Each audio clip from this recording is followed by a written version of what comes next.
All right, welcome aboard, ladies and gentlemen. It's time for Week 15 Tailgate here on NFL Pregame Party. I'm your host, Joe's Atmosphere. It is good to see you guys. I am joined, as usual, by my crew, who had a great debut as a team with Martin Acosta Santana this last Friday night. If you're not watching Gaming Night with John on Pop Culture Minefield's channel, you are messing up because it was a lot of fun to watch those guys fumble around and screw shit up. It was awesome. It was awesome. Starting with Knock, the Leroy Jenkins of the group. What's going on, man? It's not my fault. The Barbarian won't get in front. Martin's. It's not my fault that the point man isn't doing his job. Yeah. As usual. And John, save everybody. John, who is the Dungeons and Dragons aficionado, watching these guys run around and stumble in the dark. What do you think? How were they doing this first time out, man? Well, except for a couple of small little hiccups. You mean almost dying at the end? Yeah, that was. I wasn't worried about that. I did have a question, John. If we had wiped, would we have had to start over, or is there like a save because it's a video game? Oh no! If you'd have to go back to the save. But Okay. in the game, if you all three go down, you're starting it over. You go back to the save. Yep. But, Yeah. We're not playing. hardcore. We're not playing the one life. That's it. You die. That's it. Right. Well, so with hardcore, does it make it like? I'm not talking about the permadeath itself, but are the enemies harder? Oh yeah. Okay. Yeah. All right. So there's no way to do a permadeath at our difficulty. No. Oh, Unless we do it like, okay, well, we say that's it. And you have to roll a new character and come in. We'd have to do it ourselves. Okay. Yeah. There you go. And there it is. All right, boys and girls. It is time to talk football. I'm sorry we weren't here last week. My mother had a medical thing going on, and I was in the hospital with her. She's fine. She just got a little dehydrated and a little disoriented, so we had to get her in recovery from that, and she is doing just fine. She just went to church with my wife, so everything's good on that front. But we are back, and we have got some college to catch you up on. First of all, Knock, I think you're all set to go. I think you were going to talk about the championship games to begin with, right? I was, and then I decided to do, just because I want to do it real quick. I'm Okay. not going to dwell on this too much. Just some of the coaching hires that we had over this last couple of months. So the first big one was Virginia Tech. They, of course, got James Franklin, who left from Penn State. Mm-hmm. Just some of the other ones I like.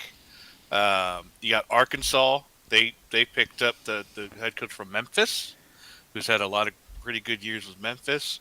So that's pretty cool. Auburn, who hired Alex Golesh from South Florida. USF had a pretty good season. And then another big one is John Summerall, hired from Tulane. Tulane's in the playoffs right now. Now he's going to be coaching the playoffs. But that's a pretty cool going from Tulane to SEC. That's going to be a pretty big deal. That's a big move. That's a big move. Which school did he go to? He went to Florida. He's Florida. going to Florida. Yeah, so he's going to be a Gator. So that's pretty big. And then of course that's a tough hill to climb, man. They're kind of middle of the road in the SEC right now. He's got a big hill to climb. Yeah, he's going to need someone. He's going to need a star there for sure. And then of course the biggest one of the season so far, just because I'm going off of this, is Lane Kiffin going to LSU. A lot of butt hurt over that one. Yeah, It's just.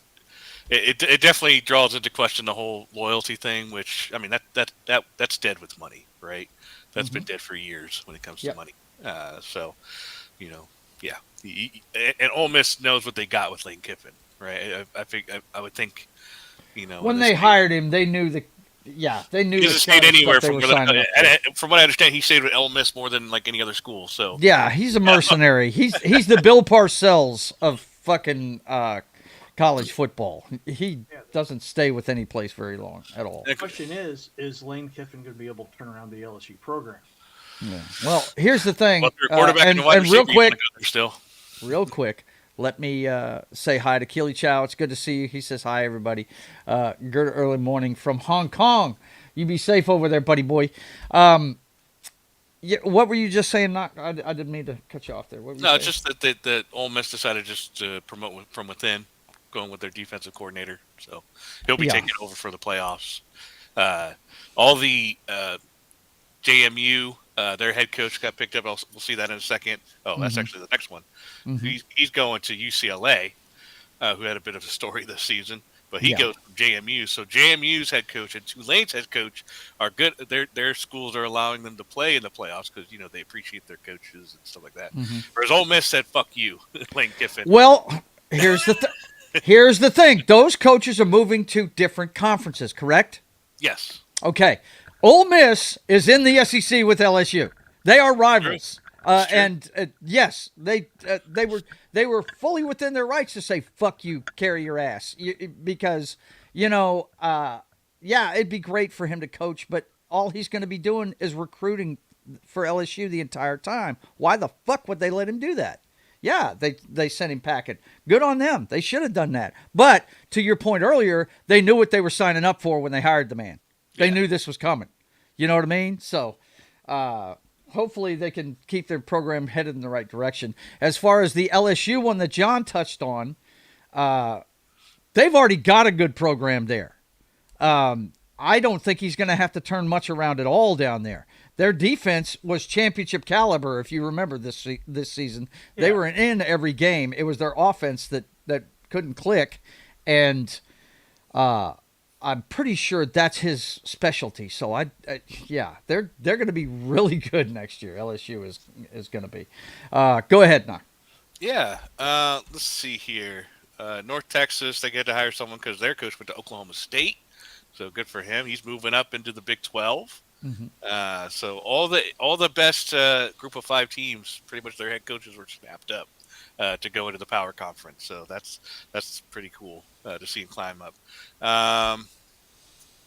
Let's see here. Just going to see if there's any more. Penn State with Matt Campbell, who's coming from Iowa State. So Penn State has their coach since James Franklin went out.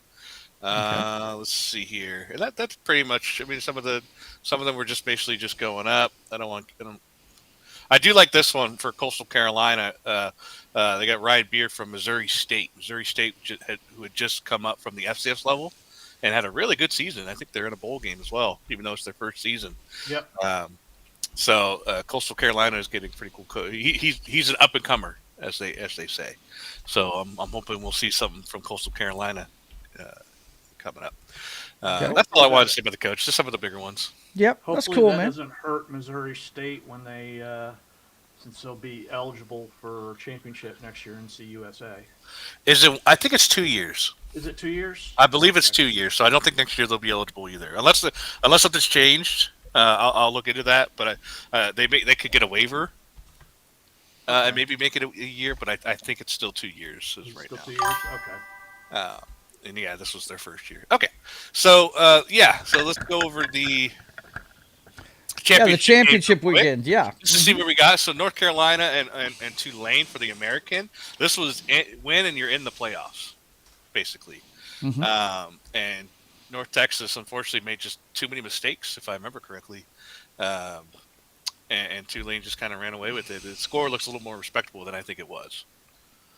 And then you got, for the Sun Belt, James Madison. James Madison still didn't know if they'd be in. This is very interesting. But they had to win this one against Troy in order to have a chance. They did finally get ranked that week, so that was nice. They were number 25, but Troy had no chance to get. James Madison has destroyed all. Their only loss coming from Nebraska in week 0 or week 1, whichever. It was their first game of the season. That was their only loss, but that was also the only Power 4 team I think they played. So, we'll see what game they have, and it's a doozy. One of the crazy ones of the weekend was Indiana and Ohio State. Dude, undefeated's going at it. This must have been a great game. I didn't Last get to see two it. undefeateds, yep, and it was a slug. You would have liked this game, Joe. Yeah, defense. Defense is slog. I know that wasn't bad football. I know that was good defense. It really wasn't. Yeah, and there is a difference from sloppy to just big time dominant defense. So, and that was this probably got Cignetti. He probably would have gotten it anyways, but this sealed Coach of the Year for Cignetti, which he did win. So that, and the quarterback. I was just to say the quarterback won the Heisman, didn't he? Yeah, so it just wins all around for Indiana right now. So let's see what happens. They're the number 1 seed going into the playoffs. They get that bye week. Yeah. Over the first round, we'll see who they get, and we'll see who their potentials are. I think it's going to be these two again. I really do, but that's just me. Can they handle the playoffs? They didn't. I do want to say something about I'm always saying basketball school, under my breath and that kind of thing. It's very, very impressive to see Indiana in this spot. Not enough can be said about the coaching staff and what they've done there, and the AD and the whole thing, the whole program. It's amazing what they've done over the last few years. And he's from GMU. Yeah. The coach was from JMU. He was with JMU when they went from FCS to FBS, and he's still winning. And then that's just one of those things where you got to watch coach up. That's why I'd like to mention the up and coming coaches. Absolutely, we're already seeing it with North Texas, Memphis, Tulane, USF. All their coaches they're all looking to replicate this. Right. There's a contingent of LSU fans that aren't happy with Captain Chaos coming to friggin' Baton Rouge because the last, 3 guys that helmed them to national championships were up-and-coming coaches. Saban really hadn't made a name for himself yet, on the national stage whenever he did it the first time. That was before the Bama friggin' dynasty, right? Same thing with Miles. He had done good. Michigan State, I think it was the Spartans he was with, and then Coach O. None of these guys were big time names, but they were up and comers like Knox talking about.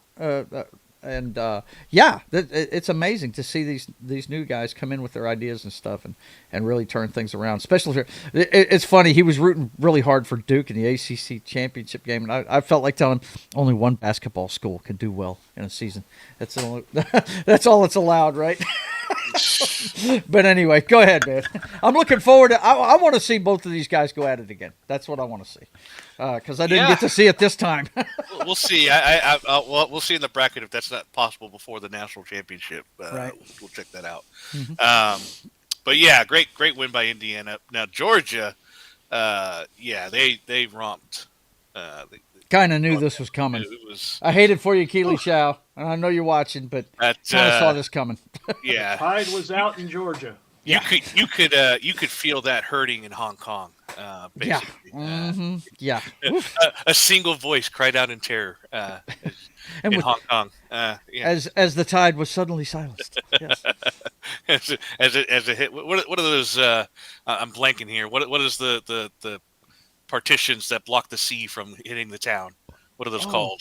Well, They're called seawalls, but Seawalls, yeah. yeah. The wave, the rolling tide, Crashed against the seawall, yeah. That's where I was going with that one. That's But then, Texas Tech rolled over. I really like that. I'm actually kind of pulling for Texas Tech to win this all. Dude. I don't know if they will, but that defense is legit. Nobody's talking about them. Nobody's talking about them. Well, because they're Big 12. There's no respect for the Big 12. And this will, last year, Arizona State with Scatterboo pushed Texas to the brink, got them to overtime. So I'm really hoping for something like that with Texas Tech and possibly making it because they look so good. But we'll see. I mean, they've pretty much beat up the Big 12 this year. Can they beat up anybody else? That's the thing. With them. And the outcome that everybody was hoping for in the last game, this was the last game of the night, went into overtime. Everyone was praying for Duke. This was. We didn't know if any ACC team would even make the playoffs if Duke won this one because there was no chance at the start of this. Duke was never in contention to make the playoffs. Yeah, they've lost too many games. Yeah. So Virginia was winning in. It was simple, easy. They would have been 100% in. James Madison would not have made it in. Everybody would have been happy and dandy and all that stuff. But they lost. And it was the greatest thing ever. So because of that, James Madison was able to make it in. So that was a fun game to watch, rooting for Duke the whole time. And they won. They got it. When we get to the bracket, he'll explain why he was rooting for that so badly. And we'll get to that in a second. We do have to acknowledge America's game first, though. We had a couple games going on yesterday. Mostly like I do like to mention it at least. I won't show the scores or anything like that, but the FCS playoffs are going on right now. They played. One was on Friday night, and 3 of them were yesterday. So they're in their semifinals next week. I may show the scores next week if we have I'll have those. But the main game for today was the Army-Navy game. Yep. In all its glory. Yes. All the pomp and circumstance. And let me tell you, man, they played at M&T Bank Stadium where the Ravens play, and that place was packed. There wasn't an empty seat in the house, man. That was pretty cool this game, oh, my God. Because I live in the area, I like, especially last year, I tried to look at it because I think last year when they had it, last year, the year before, they had it at the Redskins or Commanders stadium, and tickets were like $600-700. Damn! Like this is it's a big thing in that area for sure because we're talking about the hub of the military-industrial complex. They always play it pretty close to the Pentagon, and it's a big thing, man, no doubt. Yeah, it was so big that even the president was there. Yeah, he was there at the coin flip. Sure as hell was. Yep. He did the coin flip. It was awesome. Of course, somebody had remarked that had asked if he had ever used coinage before. Right? That was weird the way he flipped it, wasn't it? Yeah. He more like threw it in the air. I don't even think I saw it flip. It went pretty flat. Army kind of had the first half, I would say, just slowly grinding. Unfortunately, they're mostly getting field goals, so they got one first 3 quarters, really. I'd say. You had the first quarter. The first quarter was 2 drives basically. You had one long drive by Navy to get the score first, and then you had one followed up by one long drive by Army. They did. That was the first quarter. Army's first drive didn't end till the beginning of the second quarter. It was God, man. That was they were on the goal line. That's right. Yeah, they were on the goal line entering the second quarter. Yeah, so a lot of time was eaten off, and then they had another one to back that up. I think they got a 3 and out, or Navy had to punt. I don't know if it was 3 out, but they had to punt, and then Army again. They went on like a 7-minute drive, but this time it only ended in a field goal. So after that, they got a couple more field goals. I can't remember if they scored before half. I think they scored, once before halftime. The score going into half was 13-7. Yeah, 13-7? They got a field goal right as time expired. 13, okay. So and then Navy, I think they made Army punt. And then Navy went down and scored, I believe, on that next drive, something like that. But Navy just kind of took over the game. Army could get one more field goal in to make it 16, but they kept turning the ball over. Yeah, it's look we were talking pregame. As soon as that kid, God love him, man, he threw the ball and he didn't need to. It was second down. It It was like 2nd and 9. I think It was they'd a only play gained a action. yard. Yeah, it was play action rollout. There was only perfect one call. guy between him and the first down markers. He could have got positive yards on 2nd down. He decided to chuck it, and the guy was double bracketed. Well, it was play action. Yeah. It was wide open, but before he could throw it, he had pressure in his face, so he had to run out of it. Mm-hmm. And when he ran out, he missed the window. So Yeah. by the time he decided to throw it, Threw the it defender late. caught up. Yeah. And it was underthrown, too. That didn't help. So No. it just hurt everything. And Army had their chances. There was 2 times they could have had fumbles. Oh, my God, yeah. Defenders, I look, we all appreciate a scoop and score. But when you fail to scoop it up like 10 times, maybe someone just fall on the ball. Yeah, you talking about down at the goal line? Oh, my that was God. one of them. Yeah, there was a second one where it was a potential fumble. Just fall on it. Just get the ball. Just get the ball, and it's such a shame. And then the one where Horvath fumbled it, and then he caught it. Yeah. He fumbled it in the air and fumbled caught it right to himself. And then reached for it first. Come on. So Army had their chances in this one for sure. It was bouncing their way. It was obvious that the ball was bouncing Navy's way that day. So Army self-inflicting wounds and just not getting the breaks when Navy did fumble it. At least it was closer than it was last year. We went in there with a really good record, and Navy said, "No, sir. No, sir. Not today." Yeah, Army was borderline. I think they won the AAC. They beat Tulane. They did. And so they were riding high, and then Navy's like, not so fast, my friend. Not so fast, my friend. It was like the Red River rivalry. I talk about this all the time. The team going in with the best record usually loses the game, and Navy almost lost this. If it had bounced a couple of different ways, Army would have had this victory, but it wasn't meant to be today. Luckily, this isn't. We'll see it here in a second, but this isn't the end for these 2 teams. Both of them are bowl eligible. Army had won their last game of the season to become bowl eligible.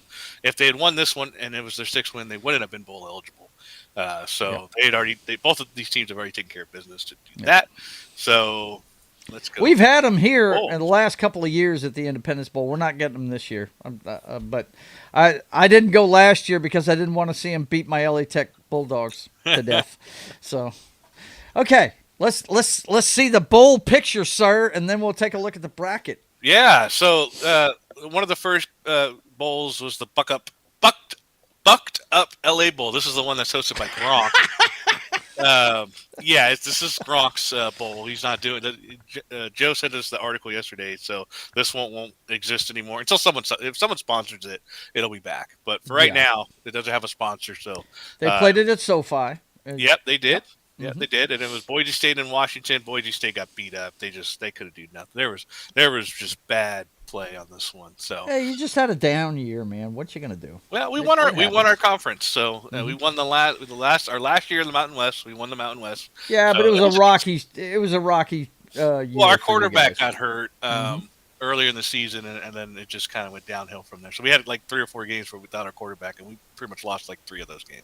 Right. So it was rough. Injuries kind of beat us up a little bit, but we won our conference, and now we're going to the Pac-12. So next year we'll have the new conference up and running. Yep. So going on, I won't go into every single one of these, just some of the ones I want to watch. Salute to Veterans Bowl, Troy and Jacksonville State. This will be pretty decent. These are both runners-up in their respective conferences. So that should be a decent game. But it's at 9 p.m. What the hell? 9 p.m. on a Tuesday? Freaking, ugh. I don't get that. Yeah, I don't. That's weird. And it's in Alabama? Yeah, this makes no sense. That is late. Well, I think because it's basketball season, that's probably what's eating, especially college basketball, and it's ESPN. That probably jumped that up. I'm sure at 7 o'clock there's going to be a big college basketball game. Yeah. Old Dominion, South Florida. Let's see, Louisiana, Raging Cajuns, the Delaware 68 Ventures Bowl. There you go. There you go. Also in Alabama. Let's see here, Missouri State in their first Xbox Bowl.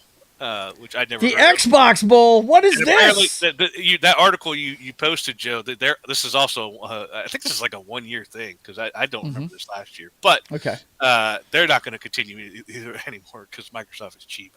That's in Texas, Fresco, Texas. So you get that. Memphis. My brother might go to that. Gasparilla Bowl. That's kind of cool. That's in Tampa, Florida. And we got the So this is Friday, December 19th. We got the first game of the college football. The playoff. Yeah, Alabama, Oklahoma. In Norman. Yeah, baby. Yep. Yeah. Come on, Keeley. Let's do it again, son. Let's do it again. Yeah. The first one was a defensive struggle. It really was, man. It was a tight game. Looking for the same thing out of this one. Both of them have good defenses. That was that. I'm trying to remember. Was that Mateer's first? It was Mateer's first game back after being injured. Yes. Yeah. And I remember watching it and bitching because I thought they had brought him back too soon. He was making mistakes all over the place. Mm-hmm. Yep. So he's got a couple more games under his belt. Oh man, here he comes in hot. It says Alabama Revenge Tour 2025. Says go get some revenge. All right, buddy. Looking forward to a good game in that one. Yeah, and then we got Saturday we have the other games. On the 20th, you got Miami at Texas A&M, and we'll look at the bracket for these again as well. But I just want to mention them here, and then of course Tulane at Ole Miss, James Madison at Oregon, and then Monday. Let's see, we got I like the Idaho Potato Bowl, getting dunked with French fries, but Washington State and Utah State. So there you go. Let's see, New Orleans Bowl, Western Kentucky and Southern Miss. So that's in the Caesar Superdome. Let's see here. Just take a look. Wednesday, California, Hawaii. I want to watch some Hawaii. This could be in Hawaii. The Warriors. Yeah. Yeah, California gets to go to Hawaii to play a game. To be fair, that's actually the closest team that could possibly go. So that's not too bad, right? Yeah, I'd rather see somebody from like the Midwest go to Hawaii. That would be great. Where's Maine? Where's Maine? Could they get to go get some sunshine? Yeah. Let's see here. This is the First Responders Bowl. Let's see. Gold Bowling Military Bowl, Pittsburgh and East Carolina at the Navy Marine Corps Memorial Stadium in Indianapolis. Yep. So there you go. Let's see. Penn State and Clemson in the Pinstripe Bowl. There you go. UConn at Army in the Wasabi Fenway Bowl. Played in Fenway Park. Yeah. Nice. I might have to watch that. Yeah. Home of the Green Monster. Probably becoming one of the most beloved bowls in all of college football, the Pop-Tarts Bowl, where I hear they're going to have 6 different Pop-Tarts to choose from this year to put in the toaster.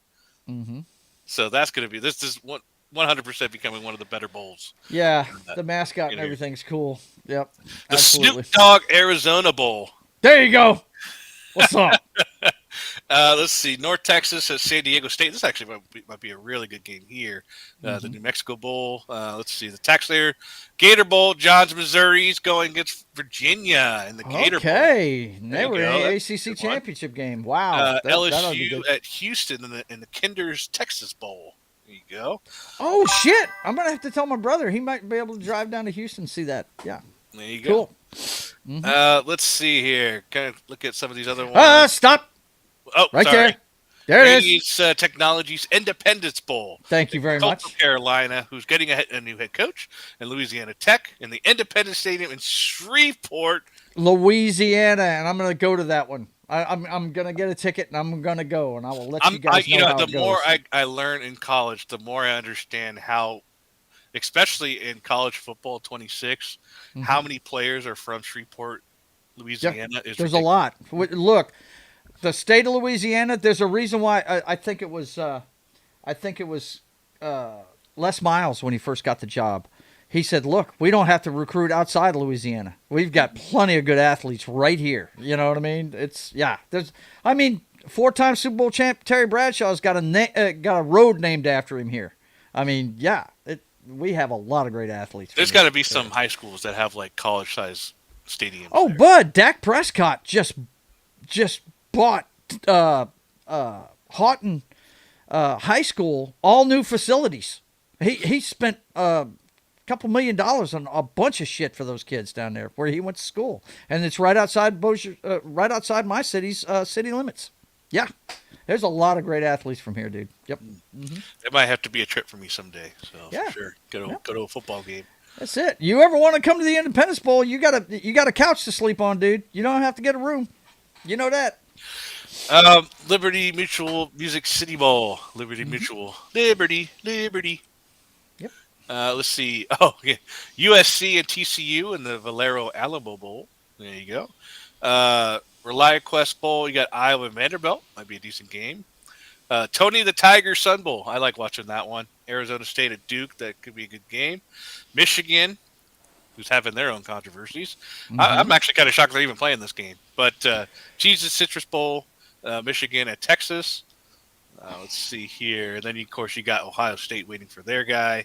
And then you have the going into the New Year's, we have the second round of the playoffs. And then going into the new year, you got Navy, AutoZone Liberty Bowl at Cincinnati. There you go. Get a little Power 12 going, or Power 4, team there. Let's see, Duke's Mayo Bowl. This one, I don't want to get dunked on by Mayo. So this one, I don't know if this really wins, but sure. The Jordan Levis Bowl, yeah. So that's the last bowl game there. And then last thing we'll just talk about real quick is, let me back this up a little bit. Is the bracket. Now let's talk about something broad strokes real quick. First of all, you mentioned you can't believe Michigan's playing in that bowl game. You know what? Those kids want to show their skills before the draft and all this stuff, especially the seniors. I'm glad they're playing in that bowl game.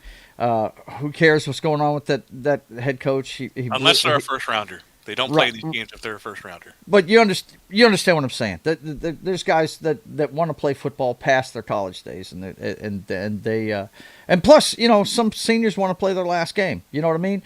And I'm glad they're going to do it. Unlike Notre Dame, who is fucking butthurt and has decided not to play in a bowl game. Yeah, that's right. I should have grabbed that list as well. I forgot about that. That there are a number of teams that have opted out of bowl games. Yeah, but that's the biggest one is Notre Dame. But that's the one that I really wanted to touch base on. Notre Dame, you suck. You should be playing in a bowl game. I've been hearing about this, but I haven't been able to find. Like I've been hearing it on TikTok and other places. I keep hearing about a memorandum that was apparently reached with Notre Dame and the college football people.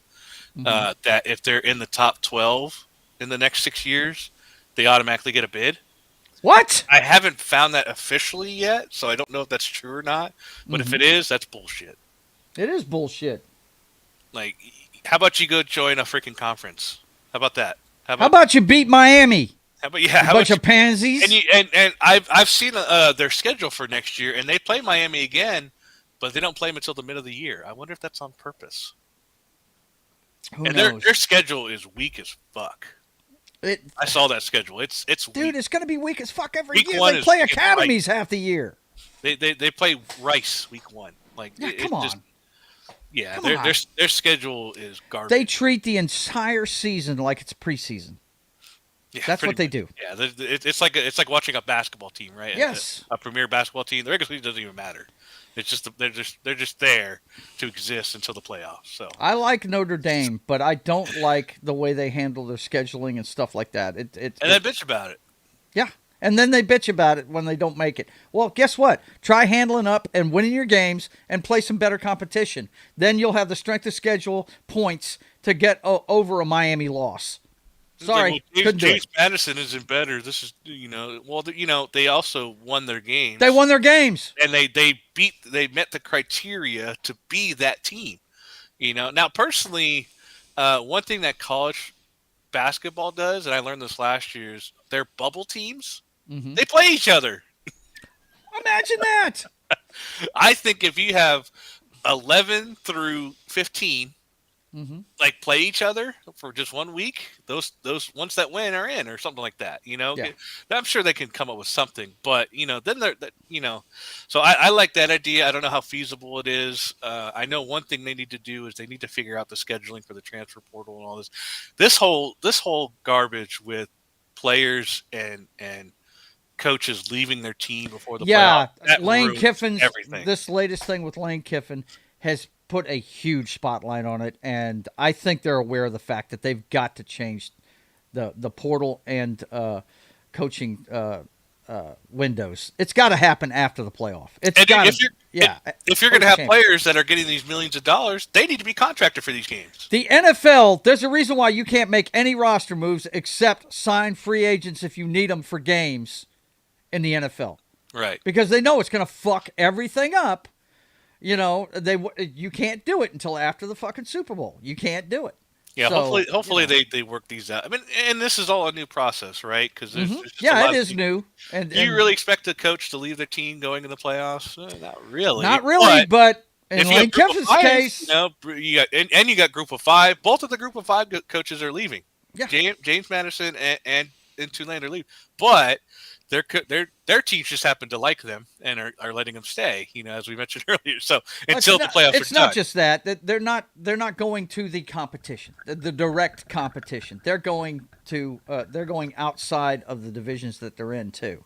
But they've got the same problem that Ole Miss would have. I'm sure they're going to be recruiting players while they're doing this in this process. But hey, look, Lane Kiffin is a different story. That guy would try and take the whole program. Well, he's taking the entire offensive staff with him. We know that for sure. So anyway, get to the bracket, sir. Yeah. Let's see it. So let's start at the top. I kind of want to talk about the. We'll just go with the. We'll start at the top with these two. You got James Madison, the big underdog, going to Oregon. I still hate the fact that it's in the first round. It's home games. I don't care for that. I think they should be neutral sites. Yeah, we talked about this last year. They've got plenty of bowl games. Schedule these as in bowl games on neutral fields. And I know why they want the bowl games to be in the later round, but they should swap these. I think that these bowl games should be in the first round. Yeah, if you're going to get a week off and you're going to give somebody a home field advantage, you're right. That's second. It should be the ones that earned it. Like that, the ones that earned it should get the home field advantage. It's one of the things I think Oregon got fucked last year because they had to play Ohio in a neutral site. And and they had beaten Ohio or no, they beat Penn State because Ohio didn't make the playoff. So Ohio, I think, got the best deal out of everybody that year, outside of Penn State, who had they had Boise State in the first round, or they had Indiana, I think, and then who was up and coming, but it was their first year, right, up and coming, kind of thing, and then they had Boise State in the next round, so Penn State kind of got easy. All right. But I like this Texas Tech, whoever they play, I think they're going to be in the lead there, so I really like this one. James Madison, I think a lot of people are going to be rooting for them, at least to show up. I think if they keep it close, I mean, you can see here the line is -21. So that I don't know too much about lines, but that means they think they're going to win by more than 3 touchdowns. So yes, that's exactly what it means, Knock. It's not hard to figure out. So personally, for me, I just James Madison is a really fun team to watch. Oregon, their wide receivers haven't been as good as they could be. I think they've been hurting at wide receiver. Their defense has been decent, so but their offense is really good. So look, on paper, Oregon should blow their doors off. Yeah, but hey, that's why they play the games. You never know. So everybody's going to be pulling for JMU, no doubt. As long as it's close, I think it's going to be good.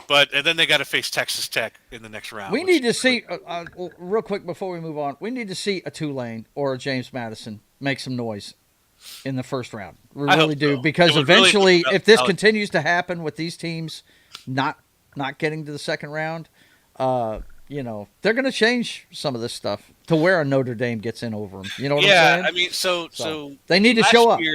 Last year, Boise State, because of the rules of last year, which they changed for this year, which was the top four conferences get the byes.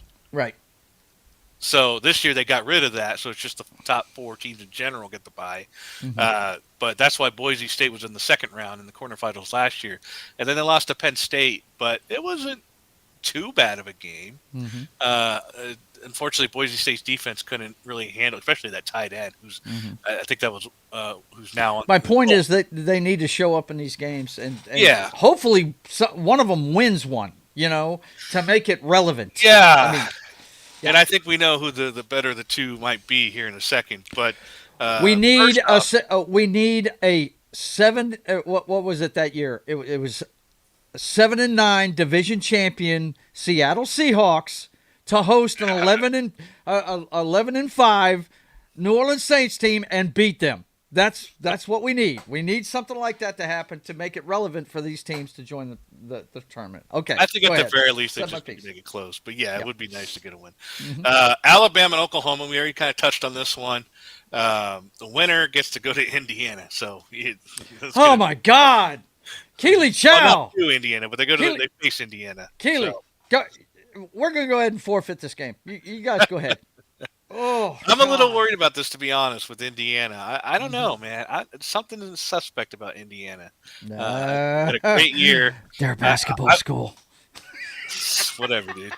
You keep dreaming that one. I'm playing. The difference between this one is 1.5. So that's crazy close. That's close. Yeah. Well, it was a tight game last time. So yeah, but this is in Oklahoma. I don't care for that. I don't see the defense for Oklahoma is legit. So yeah, they are. I think if they could do what I think they can replicate what Ohio State did. The question mark is Mateer. That's the question mark. How they will play. They will do as well as he does. I don't think Alabama's defense is as good as Oklahoma's, and so it is. Yeah, I think that's pretty much what it comes down to. Yeah, it's Mateer. So, well, your prize. What'd you say, John? Hang on, John said something. Apparently, my mic's been off this whole time because I've been trying to interject, and you guys have been going. So screw you, John. We don't want to talk to you, John. What's up? I was going to say, James Madison has a chance against Oregon because Oregon's secondary is weak. Okay. Yeah. Okay. Yeah, no, yeah. I don't think Oregon's defense is anything to write home about. So for sure. I know I'm going to be pulling for James Madison myself. The problem with James Madison is they've only played one power conference team, power 4 team, and they lost. So I mean, they beat up a bunch of Group of 5. Right. Now they get somebody. Now they get to someone their own size, but probably bigger than their size. So we'll see if they can bully Oregon. Kind of thing. Yeah. Next up here, I think we have the best chance at an upset. Come on, Green Wave! We don't know what's going to happen with Ole Miss. Ole Miss is the biggest question mark in this whole freaking playoffs. Is anything going to change for them? I mean, they still got their players. I don't think anyone's opting out of this one, as far as I know. I haven't heard. Tulane has looked pretty good going into this one. So, I would imagine Ole Miss wants to go in there and beat ass. Yeah, just to prove they can do it without Kiffin. Tulane's ass earlier this year, like 44 to 10 or something like that. They beat the crap out of them early in the year. So I don't know what much has changed or what can change that. And they're in Ole Miss, so I mean, I think I don't know if they were in Ole Miss for that game. I think they were in Tulane. I can't remember. But yeah, there's not a different team than they're playing. So either way, but again, their prize is to go play Georgia, who's arguably playing their best football right now. Yep. So they're just coming off their huge win against Alabama to get the number 3 spot. Yeah. So in the Sugar Bowl. So we'll see what goes on. And then, go Green Wave. Miami squeaks in, and they get Texas A&M. So I don't know what you got. Carson Beck. In this one, leading up Miami, he hit $9 million man or whatever, and Texas A&M, who lost just before the SEC. They lost one game in the season, and it was and they didn't make the SEC championship. So, who knows? I don't know what Texas A&M is going to be doing in this one. I cannot tell you how much I'm rooting for Miami to win this game. I don't know. Miami looks just so good at the start of the year. It just kind of depends on Beck, to be honest. The defense is really good. They got great playmakers on offense. Texas A&M, they got Marcel Reed, who was so good during the season. Led them to that comeback against, I forget who it was, that almost upset them. But in the second half just went off. So I don't know. This is a great matchup, though. So I have no idea who's going to win this one. Should be fun. I'm pulling for Miami as well. Mm-hmm. I don't care as long as whoever does it beats Ohio State. Good luck with that. Yeah, that's good luck with that. That's so tough. I think this game they're going to beat each other up so bad they have no chance against Ohio State. Pretty much. This is going to be a good game. Yeah, personally, really I'm rooting for Miami. 1, to validate them, and 2, to get more SEC teams out of the playoffs. That's not SEC for me. It's fucking A&M. I love you, my friends that are alums of A&M, but and gig 'em and all that good stuff. But you know what? No, Miami, go! Damn it. So yeah, next week we will be back with Actually, I will not be here next week. Really? What you got? No, Avatar. I'm going to go see Avatar. Avatar with my parents at 10 o'clock. Avatar Day. Gotcha. So, yeah, I will actually not be here to tell you about the game. So, Joe, you'll have to take over. For I will do my best. Yeah. I will have to do the homework and watch the games. I will have to do that. I You'll might watch them at 2 times speed. I mean, but, I could give you the rundown. I'm just, saying that you'll have. Oh yeah, I'll give you some bullet points. No doubt, I'm going to get 50 texts during every fucking game, like I always do. 20-page bullet point paper on each game. There you go. Yeah, I don't need all that shit, man. I go off the cuff, bro. I go off the cuff. Okay, thanks for that report, man. We went a little long with college, but we had a lot to catch up on. A lot to catch up on. And glad to see that my Tech Bulldogs are going to be right here in my own backyard, so I can see them at the Independence Bowl. Hopefully they'll beat Coastal Carolina. Are you going to that game? I'm going to try. It just depends on how much the tickets are. It's on a Tuesday, which is usually my working day, but I've got enough time to go ahead and take that day off if I can make sure that somebody can be there. I mean, I do all the driving for the place on Tuesdays, so I got to cover myself. But if that's the case, I definitely want to go. I want to go see my Bulldogs, man, for sure. Okay, it is time to check out the NFL, boys and girls. We're week 15. The rubber is meeting the road, and look, some of these teams, we saw it on frickin'. We saw it on Thursday night. Yeah. Boys and girls. This is when it's the most dangerous, boys and girls. The teams that are out of it, the pressure's off, and they start playing relaxed. And all of a sudden, here come the Falcons beating the Buccaneers. Knock will tell you he was not very hyped for this game. I was not very hyped for it at all. He said, I might watch the first half and just turn it off. He thought for sure the Buccaneers were going to beat the piss out of this team. And it didn't end up that way. They were in control there going down the stretch. But Atlanta played spoiler. They wanted to play spoiler coming in. They said they wanted to. And Raheem Morris, if you guys watched the game, was having his own, you like that, huh, moment with the cameras when he was walking off the field. It was, look, the Buccaneers, they've got a beat-up quarterback, but they're getting all their people back. We got to see the future Hall of Famer, Mike Evans, play in the game. They didn't really handle a pitch count with him. He was in pretty much a lot of the game.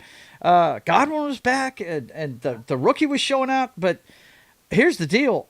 Their time management, John said this when we were watching the game, it was horrible down the stretch. They were throwing the ball, trying to hang on to a lead at the end.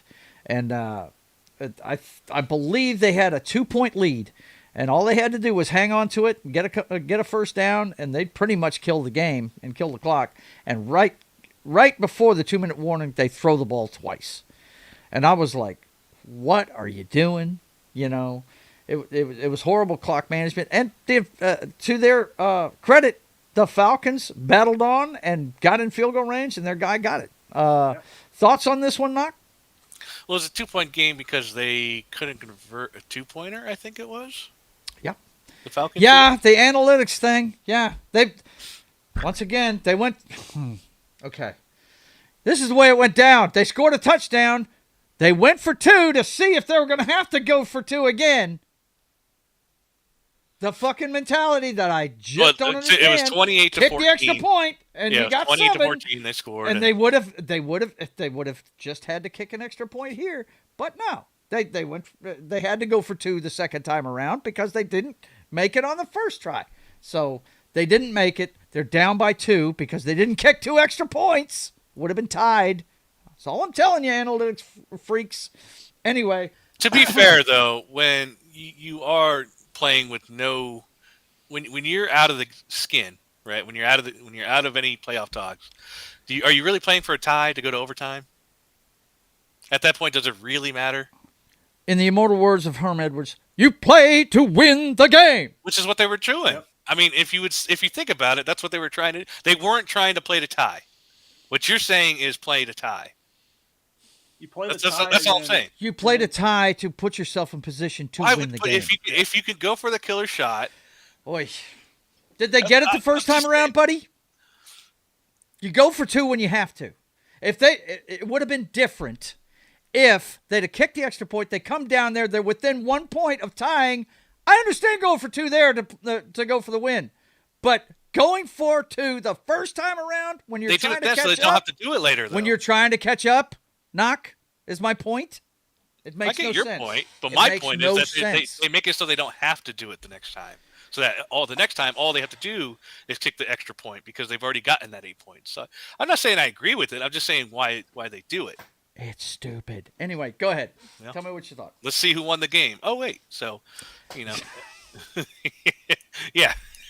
They won the game because the Buccaneers hate all you blew want. It still worked out. So it was the Buccaneers to win, guys, and they blew it. They did. Yeah. John, what'd you think? I'm surprised that 57-year-old Kirk Cousins looked decent. Yeah, right. Yeah, he did look decent.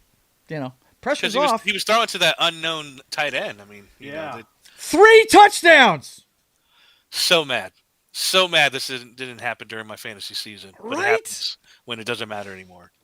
Yeah. Unbelievable. That guy was showing out. It was nuts. I saw some fantasy team. They had like Baker Mayfield, Robinson, and Pitts on their team, and they're up by like 60 points going into the first weekend or going into the weekend. It's playoff weekend right now, so yeah. Pitts is winning a lot of people their fantasy round right now, so that's insane. Yeah, that's crazy. All right, so that's how the week started, and of course it started that way. We all picked the Buccaneers. Nobody picked the fucking Falcons. I went 6-8 last week. It was an awful week. It was awful, and you know what? You got to really do your thinking now. You really got to do your thinking on these picks, man. You really do. I just did them earlier with my dad, and I had to do some thinking on a lot of these. Let's start with a game that's probably going to be cold. Cleveland heads into Chicago to face the Bears, who just keep winning. At one point, they were the top seed before the Seahawks and the Rams played this week. We've got they just keep winning, man. They've got a great defense that's very opportunistic, and Caleb Williams is doing enough. He's cut down on the stupid plays, but he still drives me crazy with the trying to extend things. But here's the thing, like Josh Allen, he makes miracles happen 50% of the time when he does that. So, it's feast or famine when they do these things. Yeah. And the thing that impresses me about Williams, though, I watched him some in college, but when he went to USC, it pissed me off. Lane Kiffin took him and that whole bunch out there, or not Kiffin, but the guy that was the head coach at Oklahoma and basically gutted us for a year, went out there and took him with him. I wasn't going to watch this shit, but his speed, dude, when he's in the open field, that is a fast quarterback. He's not Lamar fast, but he's shifty, dude. He can get away from people. It's ridiculous. He's got an elusive type of speed. You know what I'm saying? At the quarterback position. So, yeah, man. If they keep lose in only a couple of years, so. I'm telling you, man. What do you think of this one, John? What do you think? Well, I think that the Bears are going to pull this one out. I have no faith in Deion Jr. Yeah. Who played amazing last week. Yeah, he did. He did. He did. Doesn't matter. Hey, 70s Rock fan. Yes, we talking some sports balls, sir. Good to see you. Go ahead. Yeah. I know. There's nothing to talk about, is there? I mean, on paper, the Bears should beat the shit out of this team because Shedeur Sanders is going to give it away. He's going to give it away to this defense. He's going to. They're at home. So. Well, let's make one thing straight. Okay. The Cleveland Browns defense is good. It is good. It's got the sack leader on his team. So let's hold expectations a little bit where you're talking about one of the best defenses in the NFL. Granted, the sack leader is playing for the friggin' Cleveland Browns. I'm not going for the upset because I don't I think they could. They're going to have a lot of fun with Sanders. Yeah, they are. So this particular defense, because of the secondary, is why I'm picking the Bears to be the difference in this one. So this is definitely a bad matchup for Sanders. Jerry Jeudy isn't going to get shit. And here's the thing. Sanders could have a week like he had last week.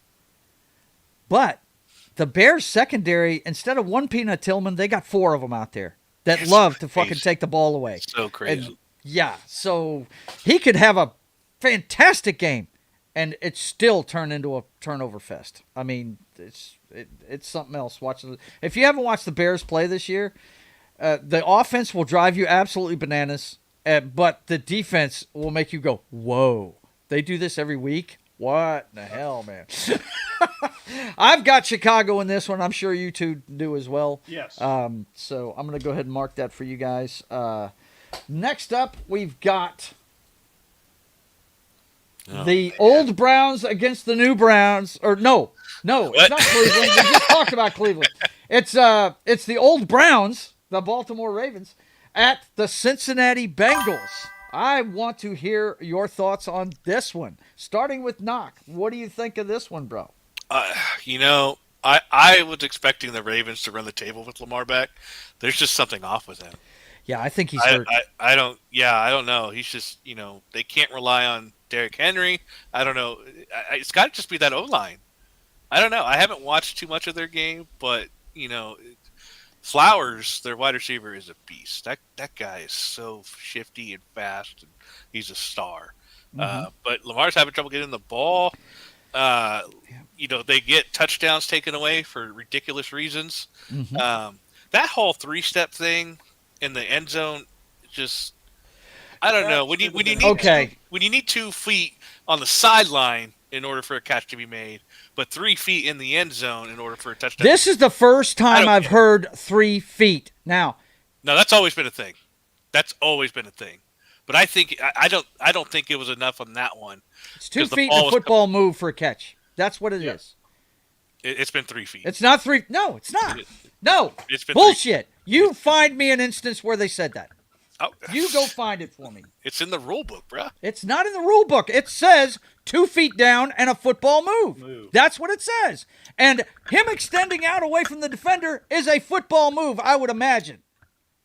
So I don't want to hear anything about a 3rd foot because it doesn't say that. It says 2 feet down and a football move. That's what the rule book says. Now, continue. I don't know. It's whatever they decide. I don't agree with it. I think it should just be the 2 foot down. And I don't know about the football move thing. Again, that's all subjective, apparently. So yeah, likely has been one that's gotten so screwed on these catch what's not a catch thing. Yeah, more than any other player. He's just fucking He's but the defense isn't that good, man. I thought they were going to start coming around. But nah, Ravens defense just sucks. So it's ass. This will probably just be a shootout because Bengals defense. Now the Bengals defense has been playing better since, but they still suck. They still suck, right? And then they have the best wide receivers in the game. I really like that kid Brown, the running back for Cincinnati. He's been looking really good. And yeah, so I mean they got the wide receiver speed anyway. So I personally I'm going with. The Bengals on this one. I was initially going for the Ravens to win out, but something's wrong with Lamar, and the defense just sucks. So, excuse me, I'm sorry, guys. I'm going to go with Cincinnati at home. Yeah, I'm going with them too. John, who you got in this one? I'm going with Cincinnati just because Joe Burrow is back to his normal form. Yeah. The game against Buffalo. Yeah, it still sucks. Yeah, it was a shootout, but he had 2 bad turnovers at the end of that game that were the difference. One of them was his fault.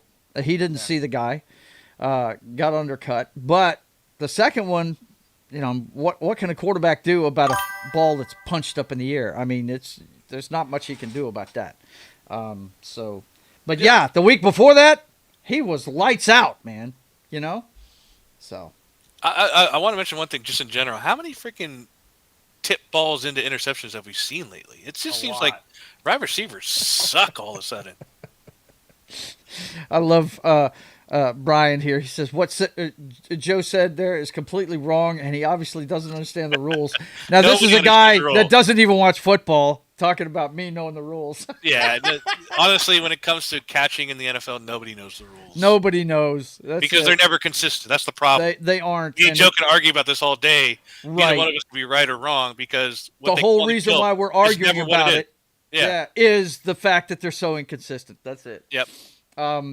Yeah, John is a little low. I'm gonna turn him up a little bit. But anyway, we all got Cincinnati in this one because Joe Burrow's back to form. He's doing well.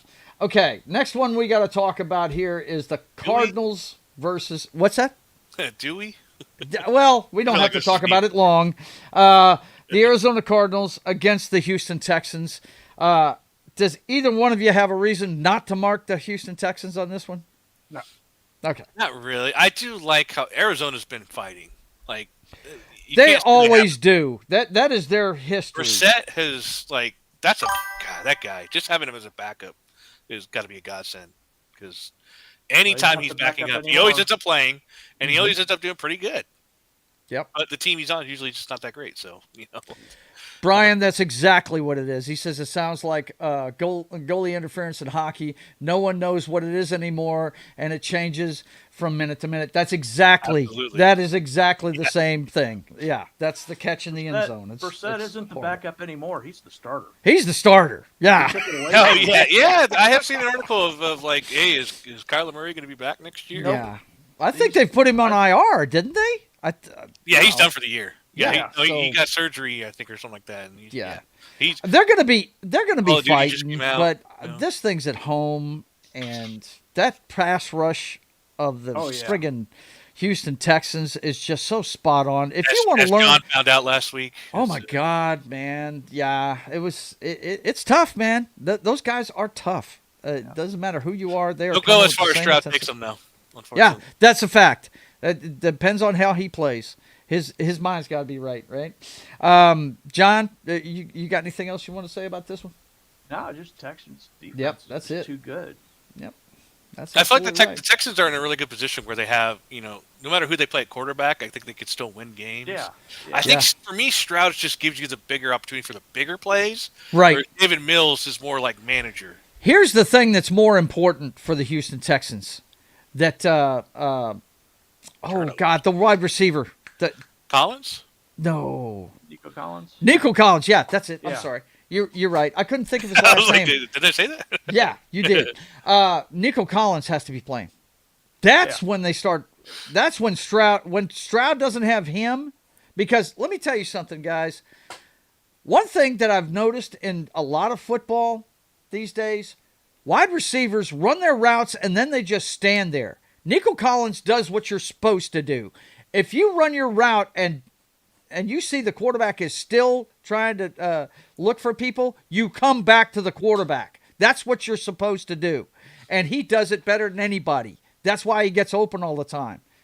So there's you mentioned that, Joe, and I love that because I also like what they also do is I like the ones that play decoy as well. Like DK Metcalf is a big one of this. Those ones that'll keep running their route and they'll put their hand. Like I think I've seen somewhere like Russell's scrambling or Geno Smith is scrambling, and DK Metcalf he's in the end zone. He's like holding his hands up, and the quarterback has taken off, and the corner's still after him. The quarterback can just turn around and tackle the quarterback, but because DK is decoying and playing his hands up, the corner's sticking with him. And then the quarterback's just running in for a touchdown because there's nobody to stop him, when it's man-to-man or something like that. So I like it when wide receivers take that extra step. And then, like you say, when they're scrambling, or they're blocking. You've got to come back to the quarterback.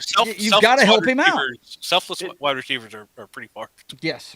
Mm-hmm. It also depends. There's a lot of quarterbacks that are timing quarterbacks, and they just throw because they're expecting their guy to be there. Oh, fucking Tua Tagovailoa is the number one guy. And that's why he throws so many picks, too. Because, a lot of times he can't see the guy that's right there, and it's a shame, throw it to the other team. But you look at to Knox's point about selfless wide receivers, look at the teams that are really winning in this league. The number one team, watch the Los Angeles Rams play. Yeah. They are blocking on every down for the running back. They are freaking running their routes, and then they're coming back to the quarterback. That is a team-oriented wide receiver crew out there in Los Angeles. And, old man Stafford gets to reap those benefits every week, and it's pretty damn cool. I mean, how do you think Kelsey got so much that he has? Yeah. He knows his quarterback. Mhm. He knows how to. God, that guy is so slow. You can Yeah. find the hole, But he knows where to sit down. He knows where to be. They've got that chemistry. They really do. Okay, next up we've got the New York Jets at the Jacksonville Jaguars. Oh, your boy's playing, John. Your boy's playing in this one. Some of these games, man. Oof. Jared Cook from Missouri. I think he was in Missouri. Yeah. The Missouri quarterback, a rookie. Yeah. Jared Cook is playing for the Jets. Yeah, he is. Get out of town. Yeah. They named Cook the starter this week. So, Yep. a little Missouri product out there on the field. There you go. What do you think? Can he beat the Jacksonville Jaguars Look, defense, John? This is your chance, John, on the upset against Come on, bro. Fabio, right? Against Fabio. I hate Fabio. I'm not going out on that limb. Oh God. Okay. So you got 2% Jacksonville? chance on Okay. that. All right. What do you got, Knock? I'm gonna go with the Jaguars. I am rooting for the Jets, just because I need Jaguars to tone it down, because we're starting to look towards playoff stages. Oh, that's the other thing. I got to pull up the playoff machine. Yeah, you got to get the playoff machine out. So go ahead. But I'm going with the Jaguars. Yeah. Etienne is, my God, Etienne. Yeah. Finally breaking out. This is finally. Oh yeah. Season. I've always nice. rooted for that guy. It just, I don't know. I know like last year, Tank Bigsby, who moved on to a different team, he kind of just took over that running back position last year. Yep. And the acquisition of Jacoby Myers at the trade deadline has really reaped the benefits for this team. Wow. I think has. he's playing so well because he's so grateful he's off the Raiders. But that's it. That's it. He's like, please don't send me back. They're like, please. If you don't get touchdowns for us, we're trading you back to the Raiders. Right. He's like, please don't make me go. Please don't make me go. Okay. Next up, we've got the Chiefs hosting the Los Angeles Chargers. Man. How is this not flexed? They are up against it. I got to tell you, our guy. What's my man's name? It's not Keely Chow. It's Tim. Tim sent me some graphics, and I do have to share this one this week. Yeah, this might be the case. I just see that one. This might be the case. Yeah, the fall is always tough. It really is. Everybody's like, "Oh, it's the fall. It's the end of the Chiefs." Yeah. It's one bad season. I understand. I'm not. And then it's I do not think it's the end of the dynasty, but many people are saying it. That's all I'm saying. That's okay.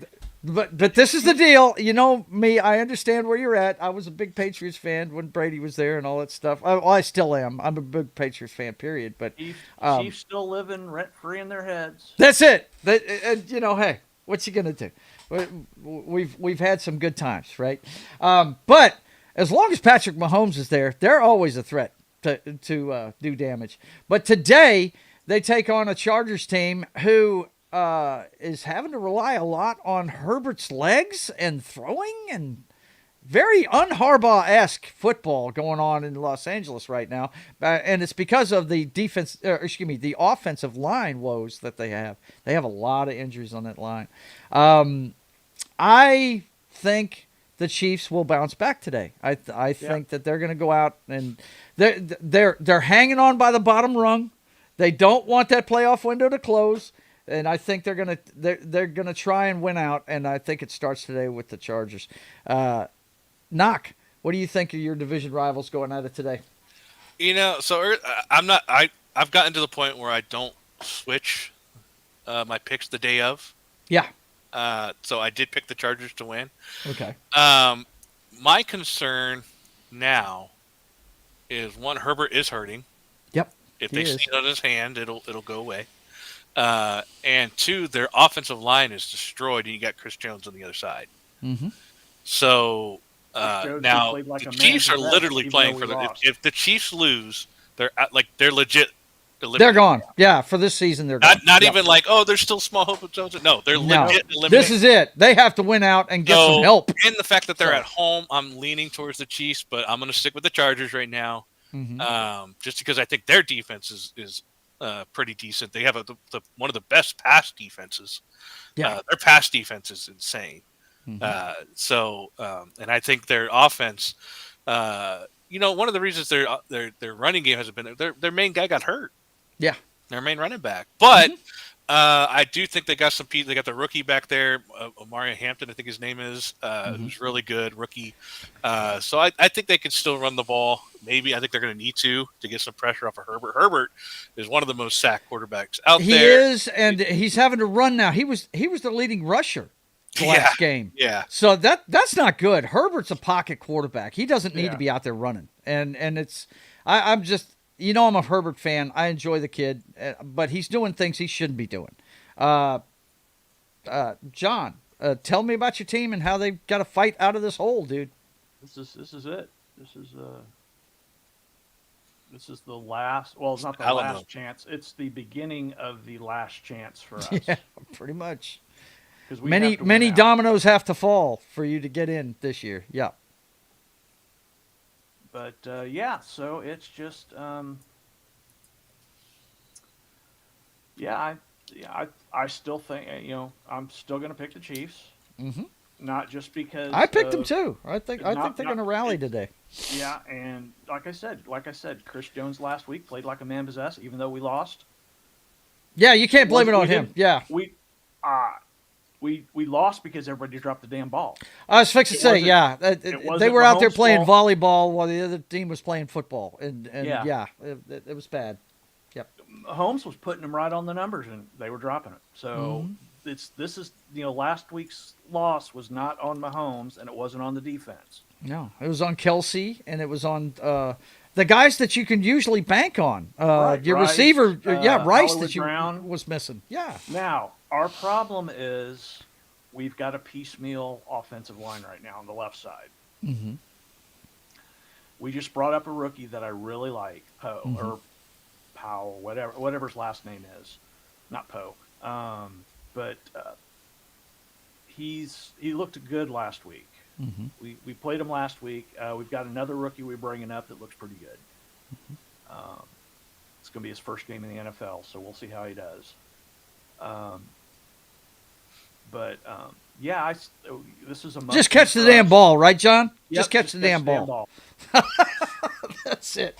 Just catch the damn ball. Which I don't think is going to be that easy against the Chargers. Like I said, I think they have the best pass. You're right. I have to look up the number. I'm pretty sure they're at least top 3 in pass defense, which has been their strong suit. So, all right. Next up, we got a big battle in the East. We got the Buffalo Bills. Josh Allen and the Buffalo Bills. Chiefs are big Patriots fans right now. Yes, they are. I was just looking at the I just real quick, I do want to say I was looking at the elimination scenarios. Yeah. The top one, Kansas City loss, plus Buffalo win, plus Jacksonville win, plus Houston win. Yeah. Really? Wow. So, they're hoping the Bills lose. Okay. So, we've got Buffalo, who has been up and down here lately, but they did outlast the Cincinnati Bengals last week to put them back on the positive side. Going up against Drake May and them New England Patriots, man. I know how John's feeling about this one. He is a Drake May fan. So tell me about them Patriots, man. Well, I think it's good that Drake May's finally going to be a grandfather at his age. Because we all know that Drake May is Josh Allen's daddy. No, it's Patriots at home. Patriots are going to win this. Yep. It's not even going to be close. No. I think I'm with you on this one. I think that they have the formula for. We saw it last game. They hemmed in Josh Allen. They did not let him go up the middle. They always had somebody, no matter what direction he wanted to go. They're keeping a spy on Allen. That's what they're doing. Yeah, that's how you have to beat that's how Allen. they're doing Keep it. A spy on him. There's two ways to do it. You can rush 5 and just play contain, or you can run rush 4 and have a spy. And I think they're mixing it up well. Knock, what do you think of this one? Your boy Josh Allen, how's he going to pull this off? I think because last time, let me be clear, that in the earlier game, Drake May out. Josh Allen. He was the guy that ran to the sideline and made all the passes. But now Josh Allen has something to play for his new kid coming along the way. He's going to show who's daddy in this one, and he's going to bring the Patriots down to earth. Patriots have been overachieving all year long, and the Bills overachieving. I said it. I didn't stutter. They have overachieved big time. We know that's true. There's no reason no one saw the Patriots go 11-2. No one saw that. Let's be honest here. I didn't know. You're right about that. I'm not saying they were good. Did not think Drake May was going to make this big a jump in the second year. No. Yeah. So, but no. Listen, because there's one thing both of you guys didn't mention, and that's James Cook. Get Cook the ball. Get Cook the ball. Let him take over this game. That's up to their coaching staff. If you give Cook the ball, Josh Allen can't make mistakes. Now, he did fumble last week. James Cook did. But that doesn't happen too often. Mainly because they don't give him the ball enough. But, if he was used to having the ball, we wouldn't fumble as much. But, no. So I think. Or if they give him the ball more, he'll fumble more. That's okay. Well, that's kind of my point. Yeah. So, but if he had it more, he'd be more practiced at having. That was my point. But, yeah. No, so I think they need to if they give Cook the ball more and he's effective, and it doesn't have to just be runs. Get him on screens, get him on something, get him on a swing pass, get him on something else. It doesn't have to just be runs if they can't run it. So get Cook the ball, get your playmaker the ball. They have great tight ends there in Knox and Kincaid. Kincaid is a beast. If he gets him the ball. So, and the wide receivers are okay, but they're not really game changers. We know who the game changer is, and that's Josh Allen and his legs. And as you guys have mentioned, they held him last time. That doesn't normally happen all the time, but it does happen. So that's gonna be obviously a big thing. Can Josh Allen escape the pocket? Probably not, but you can't say it can't happen. No, not at all. Some crazy plays. He got away from him once last game, and that's when they put the lockdown on him. He got away once. I think in order to break that up, you got to get Cook involved. You got to get some screens in there.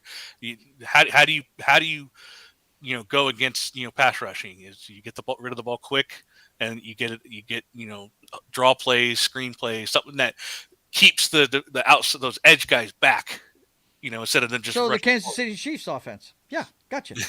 So, no, I'm going to go with the Bills this week, but this is a 50-50 game. But yeah, it is. I think the edge is obviously with the Patriots. Their defense is pretty good.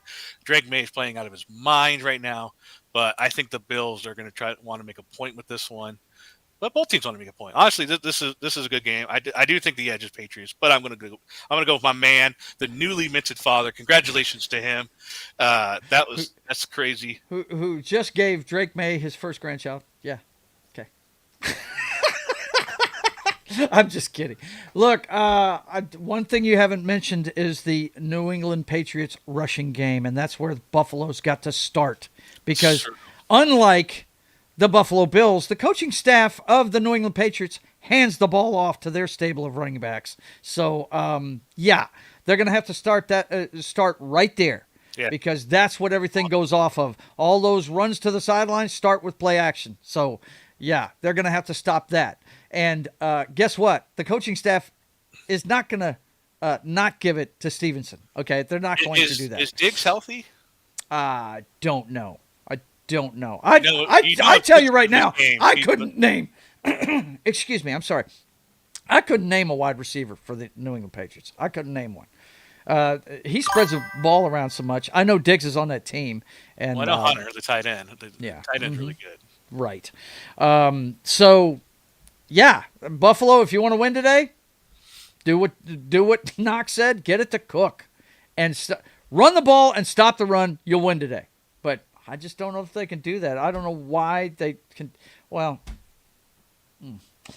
I'm starting to wonder if sometimes Josh Allen is given a little too much liberty with play calling myself, because sometimes they're throwing when they don't need to be. You know what I'm saying? So anyway, it's going to be a fun one. This may be the best game of the day as far as heavyweight matchup. It should be a lot of fun. It's a big one in the AFC.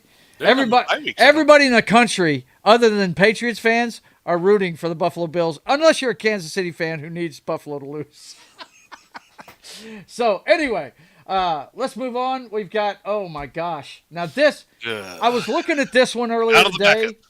This could be a fun game to watch right here. When you have two teams on this level going at each other. I mean, what I'm talking about is they're playing for who's going to get the lesser draft pick, really, out of these two teams.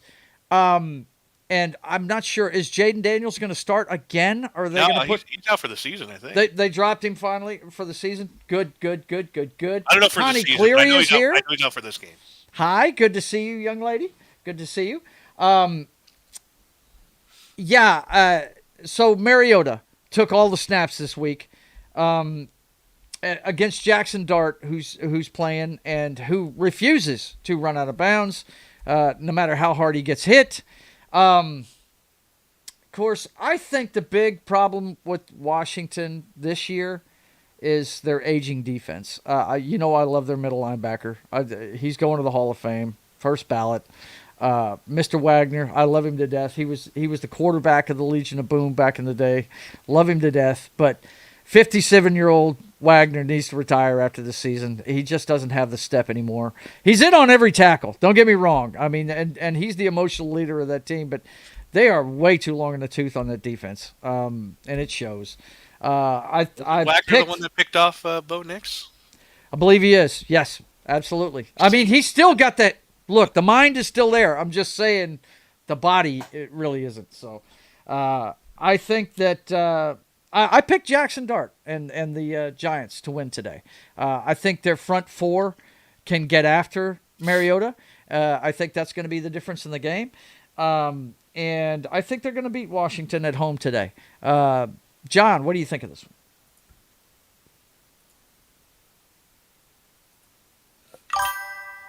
You are muted again, sir. Knock. Go ahead and tell us what you think. I'm kind of with you. I'm going to go with the better and younger defense. Really defensive line. Really good defensive front. I'm going to go with Jackson Dart and that defense. That's pretty much all I got for that one. All right. John, are you back with us yet? Still muted. Still not there. When he was moving his mic around, he must have unconnected it or something. I don't know. John, speak up. John. Hey. There he is. Okay. What do you think of this one, buddy? It's a snow game. Is it? Woo! There you go. They got snow, I like the Giants run game snow in better. New Jersey. Yeah. Okay. Well, that means go ahead. Yeah, it's Jackson Dart's going to run the ball better than Mariota is going to throw it.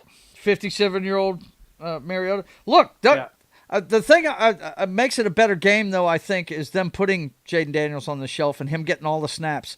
What team was it that they almost beat on, what was it, Monday night or Sunday Night Football 2 weeks ago? When he was starting, matter of fact, it came down to a 2-point conversion, I think, and they couldn't get it. It was the game I was at. That's right. Yeah. It was the Denver game. So, Mariota can still play. It's just he can still play. It's just I'm going to go. Honestly, I'm actually surprised they had Daniels play last week. I think they should have just held him out longer. They shouldn't have had him too soon.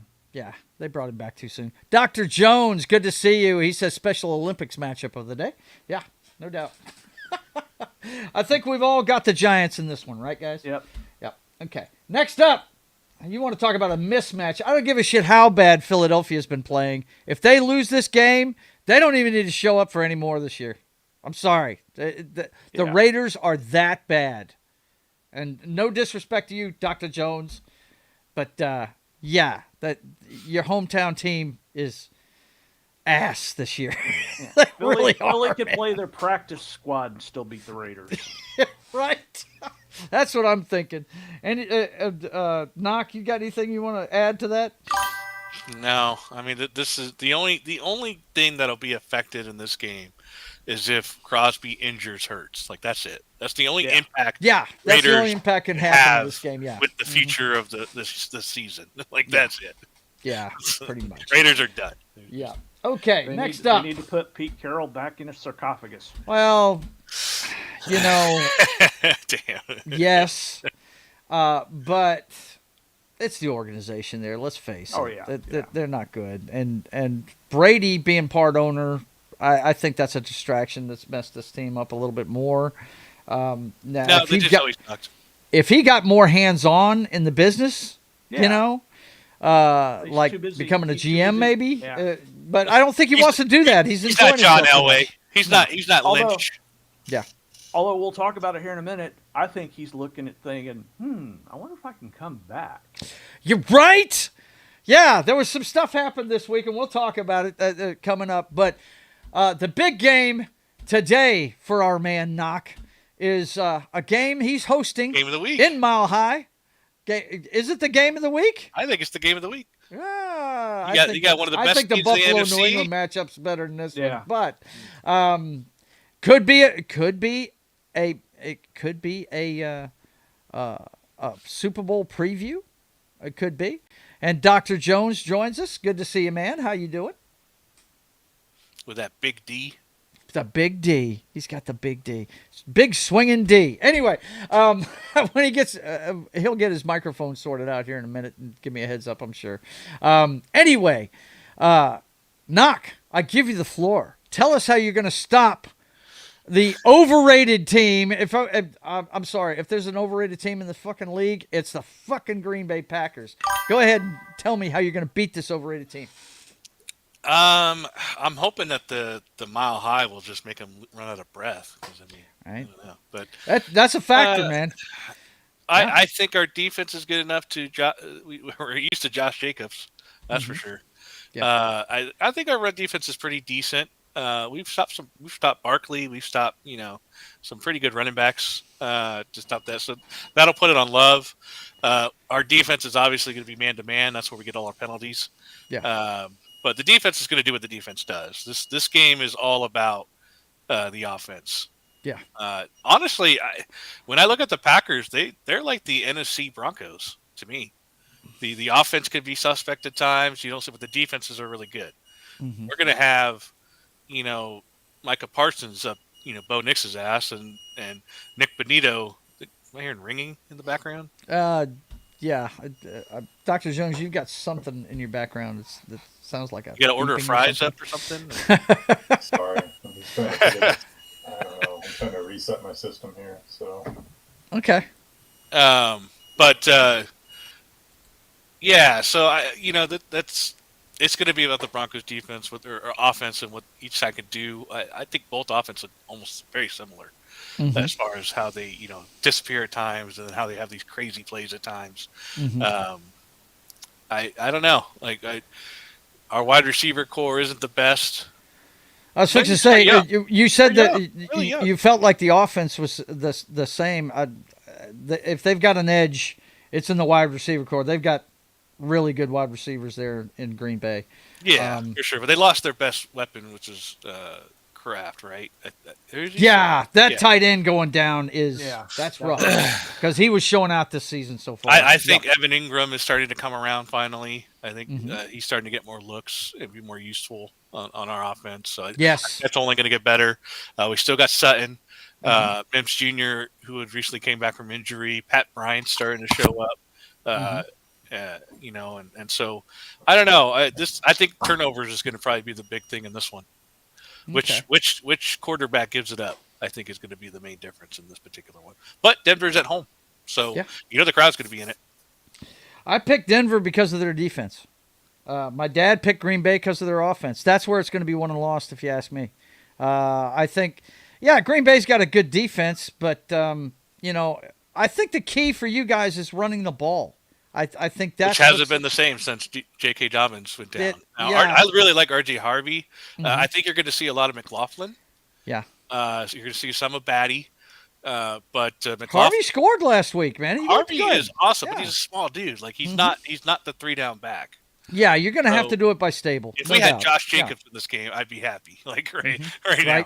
Yeah. So RJ Harvey can take the top off, but he's not. It's tough for him to get the hard yard. I don't want him to get the hard yards. That's what we got McLaughlin for. Right. So you're going to see a lot of McLaughlin. You're going to see RJ Harvey as the change of back guy and make the big plays.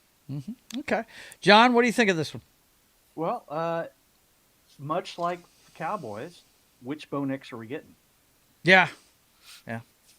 So, I don't think Bo Nix is ever the problem. What? I think it's the play calling.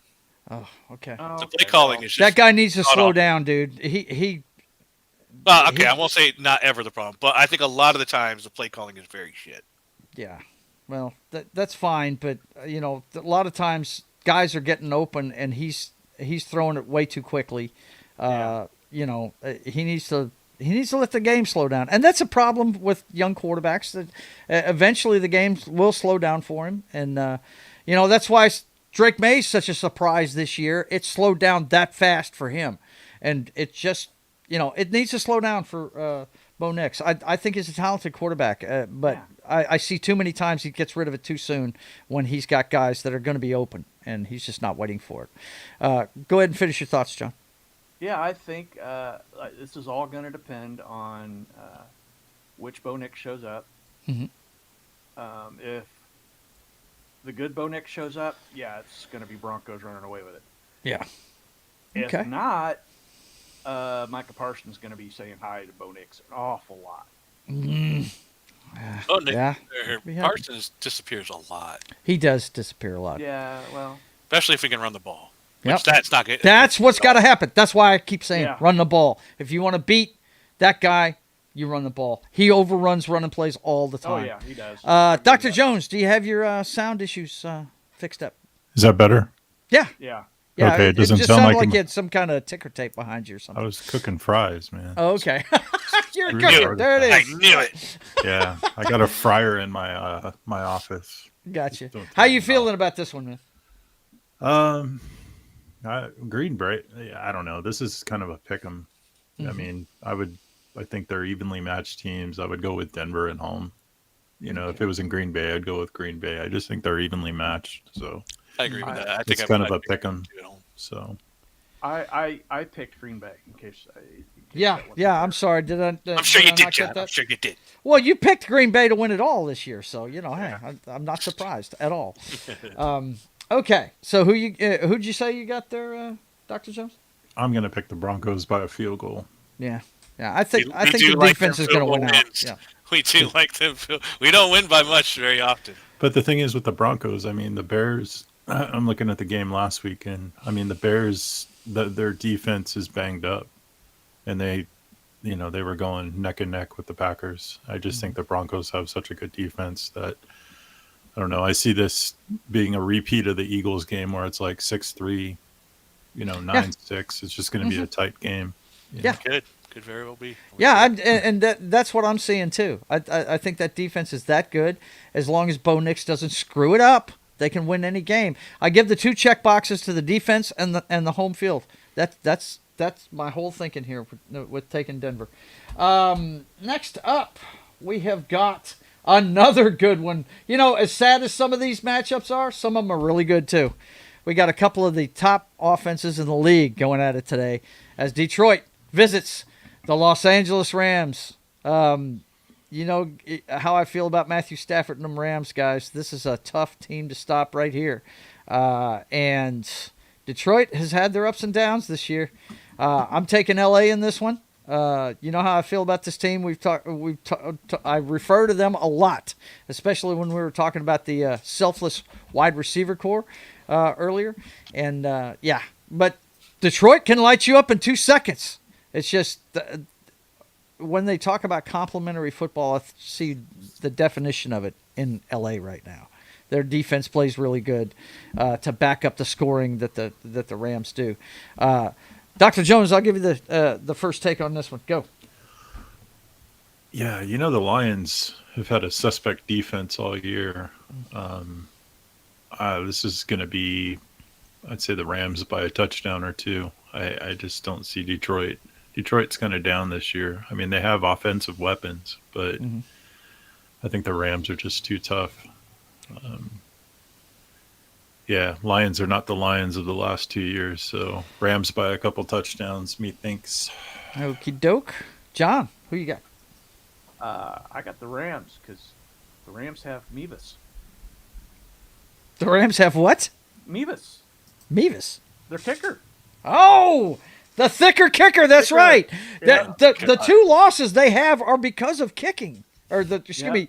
Well, 2 of the 3 losses. One of them Yeah. was just a bad showing. Wow. Oh, yeah. Matthew Stafford throwing picks every 2 seconds. But the 2 previous, the earlier losses, were because of their kicking woes, and they do have the thicker kicker from Missouri, don't they? Yeah, they fixed that side. Knock, your thoughts on this one? I'm not as high on the Rams as Joe is. I think at times they underperform a lot. Now I'm not picking the Lions because the Lions have way underperformed. you know, It doesn't help that they've got a gambling friggin' coach either. That doesn't help. Yeah, no, I know why you don't like that, but for me, it's. I think that this defensive line could get after Goff, and I think when you have a head coach that knows awfully a lot about that quarterback, he knows how to get to him. I mean, it's no real secret. You get to Goff, you win the game. He doesn't do well under pressure. He does well when the offense is clicking in all cylinders and everything's timed right. When the run game is clicking, that's when he does well. Yeah, because most of their play calls in the passing game are off of play action, and he's really good at it. I'm not taking anything away from I him. think the Lions playing catch up in this game will keep the score closer. But I think it'll be them, in garbage time catching up more than anything else. Yeah. The Rams. Well, I don't think the Rams are as high as what Joe thinks. Because they've had some, not so great losses on their record. So, but I'm going to go with the Rams. I do think they're the better team right now, and I think it's very simple how you beat the Lions, and that's just get after Goff. And their defense isn't that great. There you go. All right, boys and girls. This game, a few weeks ago, we would have thought meant nothing at all. And now, with the slide of the Tampa Bay Buccaneers, crazy. Check out who has worked their way into possibly taking over the division today. Wow. And Tampa, you better wake up because you get to face this team 2 out of the next 3 weeks.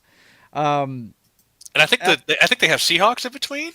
Nah, they have, the Panthers have the Seahawks. Oh, the Panthers have the Seahawks. Tampa has the battle for Florida. They have Miami. Oh, okay. Yeah. Yes, not the easiest. Which is not a gimme these days because they've turned it around too. So we've got the Carolina Panthers going into the New Orleans Saints, who Tyler Shook actually pulled out a victory last week. So some good plays. This should I can guarantee you one thing, guys, and this I can only say this because I see every Saints game. There's going to be a fight in this one. These two teams do not like each other. There is a fight in every Carolina Panthers New Orleans Saints game. Guaranteed. It'll happen by halftime. The guys will be throwing blows at each other. I'm telling you. It's going to happen. But Bryce Young and a decent defense and a decent running game has turned things around for the Panthers. I'm picking them today to beat the Saints. Let's start with John this time around. What do you think? I think the Saints are going to play spoiler. Oh, okay. Gotcha. I think they're finally going to get Kamara to actually put his walker aside. And 57-year-old He has Kamara. been useless this season. yeah, Yes, man. But I think I just think that they're in the Superdome. Mm-hmm. They're at home. Panthers are feeling it. I think this is when something comes up and bites them. And I think it's going to be the Saints. Wow. Okay. All right. Dr. Jones. Les Saints vont gagner. Please translate that French for me. The Saints are going to win. Okay. Got you, man. And your reasoning? I told you a couple weeks ago when I was wrong with one game. The Saints are probably the best 3-10 team in the. Yeah. They're just look. Tyler Shook is coming around, man. He is really playing well. Of course, he's 57 years old himself. He was not a young spring chicken coming out of college. No. So, yeah. The snake is running around the Superdome. The voodoo lady. She's gonna make it happen. I hear you. Knock. What do you think of this one? Well, look, this Panthers defense is really good. Yep. They have Dowell, the running back, and Hubbard's coming along too. So you have a Yeah. good defense with a good run game, and you get a team that beat the Rams Yes. playing against the Saints and trying to keep that number one division spot. I think the Patriots should handle the Saints at whatever show does. Mm-hmm. So I'm going Panthers all the way in this one. Okay, gotcha. All right, next up, let's see what we got here. We're almost to the end. Oh my God, yeah. The reason why Mister Mr. John down there was talking about Tom Brady coming out of retirement is because the situation in Indianapolis, they had to put that poor kid out there. I don't even know the kid's name. He's a rookie, isn't he? Richardson. No, What is that guy's name? Anyway, look, they had to put their rookie out there that they weren't even expecting to use because Danny Dimes is playing on a fractured leg. He's Yeah, done he's for the out season, for by the- the way. he's down for His the- surgery. Oh yeah, you pop your Achilles, you're done. It doesn't matter what age you are. Your history. He popped his Achilles, and boy, he was upset. He was smashing his helmet on the ground. It's a shame. I loved what was happening early in the season with him. But once he built up some tape, they friggin' teams started figuring out how to beat him. The last one, I Riley think, was, Leonard. yeah.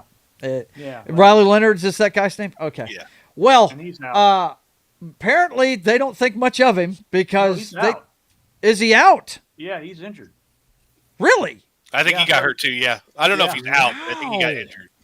So Philip Rivers was called upon to show up. Now I have good information that they have another quarterback that they called up, and I believe it was Phil this story Simms? right here. Oh, Breaking: Indianapolis Colts sign former Polk High legend Al Bundy as starting quarterback for the remainder of the season.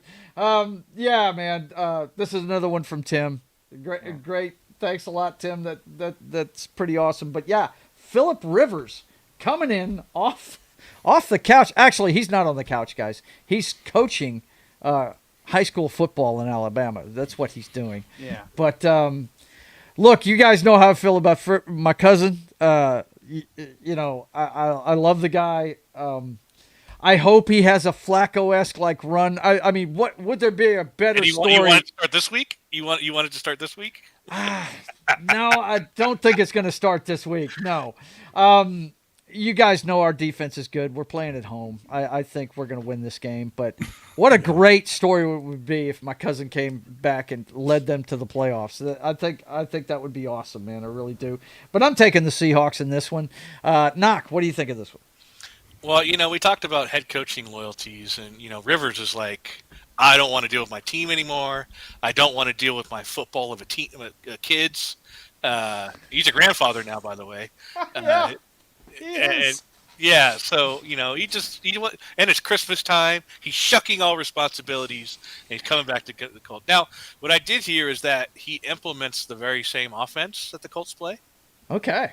So he's not coming in. Maybe I don't know if the vernacular. Oh, he has history with the team. He knows the coaches and everything. Yeah, so he's not coming in. I think that's why they wanted him, is because he knows the offense as much as he does. Mm-hmm. Now, whether that translates on the field, obviously, who knows? That's another thing. Everything's like, hey, what is your weight now? He's like, I don't even know. Right? That was one of the interviews. That was one of the interview questions. Like, what's your play? He could come out there looking like a tight end, right? I don't even know. So obviously, I mean, I only want the Colts to win, so it gives less of a chance for the Chiefs to have any sort of chance. But Right. that's not just now. The Colts their season's pretty much done, unless he gets that Flacco-esque Brown season, which could happen. It's not too late. If we have a Renaissance, maybe. Yeah. You still got Jonathan Taylor, who's been kind of bottled up. Teams know that you could just bottle up Taylor and their offense is gone. The defense is still decent enough to win games.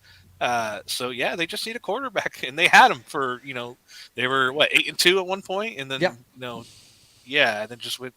I think it was the Steelers game that broke him. Or something Yeah, like pretty that. much. That was And, it. just downhill Chiefs from took there. care of it too. The Yep. quarterback got hurt, and we rode the Danny Dimes as much as we could, and then now he's gone. So the team is still the same team. So, but yeah, I guess in this particular case, against the Seahawks, that's too much, especially for your first game going to Seattle. Yeah, I'm going to go with Seahawks. Okay. Real quick, we have to acknowledge, big fan of the show that gave us those graphics I was showing earlier. Tim is in the house.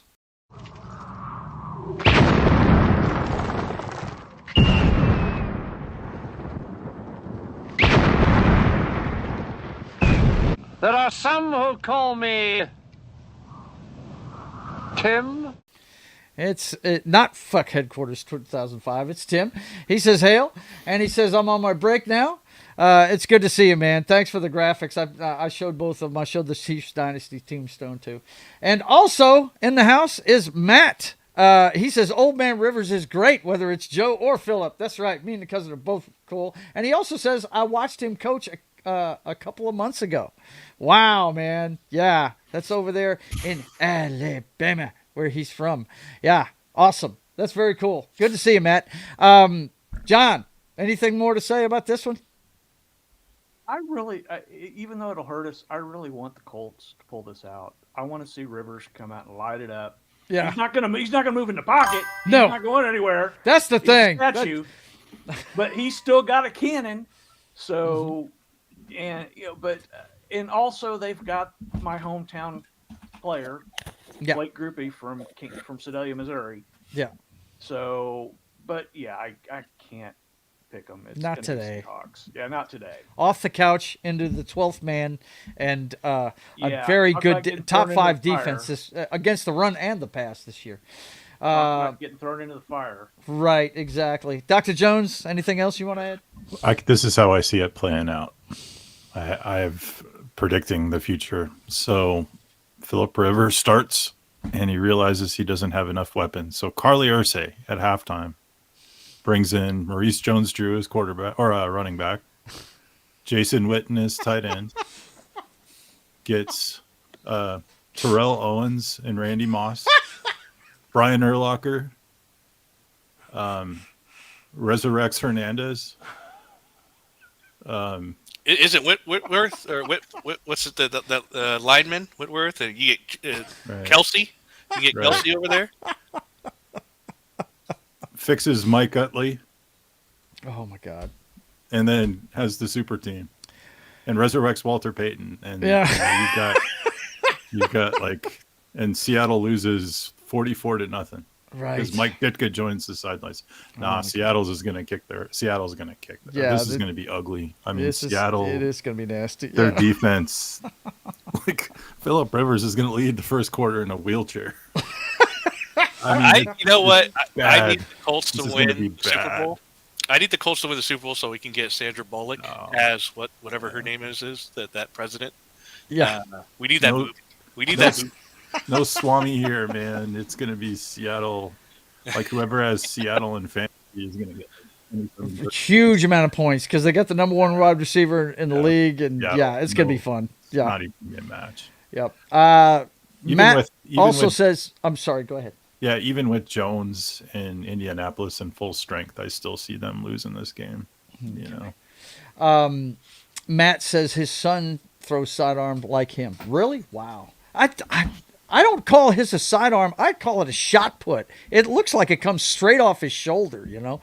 But anyway, it's like a gimmick game. I want to see Rivers do good, just not today. Okay? Yeah, that's what I want to see. Next up, we've got the 49ers hosting the Tennessee Titans. Does anybody give the 49ers a chance to lose this to the Tennessee Titans? And I hear 49ers nothing. all the way. So there What's we the go. status on McCaffrey today? Don't know. Because he's questionable. They could sit him and be okay. I think they could sit him and be okay myself. The Titans defense isn't too bad, but Cam Ward has no weapons. There's there's nobody Pollard, on offense. the running back is okay, but the 49ers can scheme their way to a win pretty easy in this one. I think Doesn't so matter who's too. on the field. Okay, next up. But you never know, right? You gotta Whatever. None of you guys are picking the friggin' Titans? Come on, I know better than that. There's no Swami pick here, right, Dr. Jones? Not at all. Okay, that's what I thought. Next up, for Monday Night Football, we've got the Minnesota Vikings heading into that's not Monday Dallas. night, bro. That's not Monday night. Or Sunday night. Sunday night. I'm sorry. Did I say Monday? I apologize. It's the night game tonight.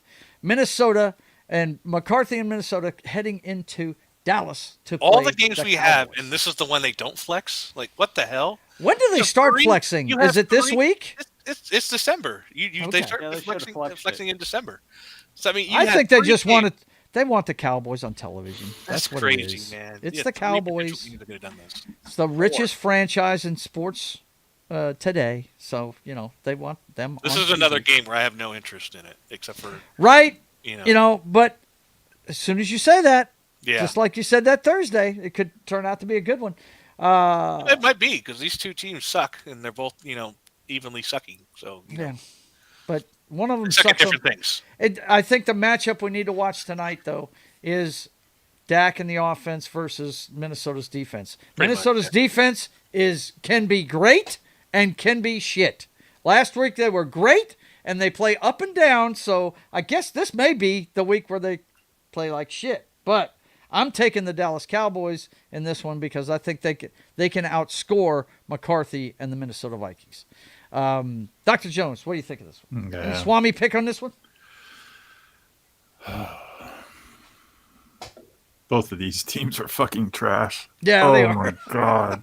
It's like trying to predict. Oh man. I think the Cowboys defense has been better since Williams joined them, and their starters are getting healthy. They're getting players back. Even that linebacker they got in the trade has been pretty decent. So I think the Cowboys defense has been better. This is a pick 'em. I don't really. I think either team could win. Yeah. I don't really have a favorite here. Okay. Knoxter? I'm gonna go with Cowboys. I do think their offense could do better than the Vikings' offense. Okay. John?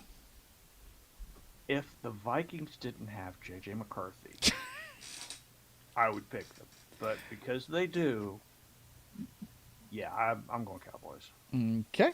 There's no He's way made some J.J. good McCarthy- plays. You can't talk all about the bats. He played well last week. They won last week. Yeah. He threw some touchdowns. Hey, Yeah. I'm just saying. But, yeah, the guy's too up and down. You want to talk about up and down. Yeah, that one there. The quarterback's up and down. The defense is up and down. But the only constant in this is the Cowboys can score. They can score. Yeah. So I'll take that. The best wide receiver combo in the league. Yeah. Yeah, one. I think Pickens think and Lamb are badass. Higgins Yeah. and Chase are right there, but I think Higgins could disappear at times. So Yeah. All right. Last up for Monday Night Football. Listen to me. Miami Dolphins head into Pittsburgh to play the Steelers.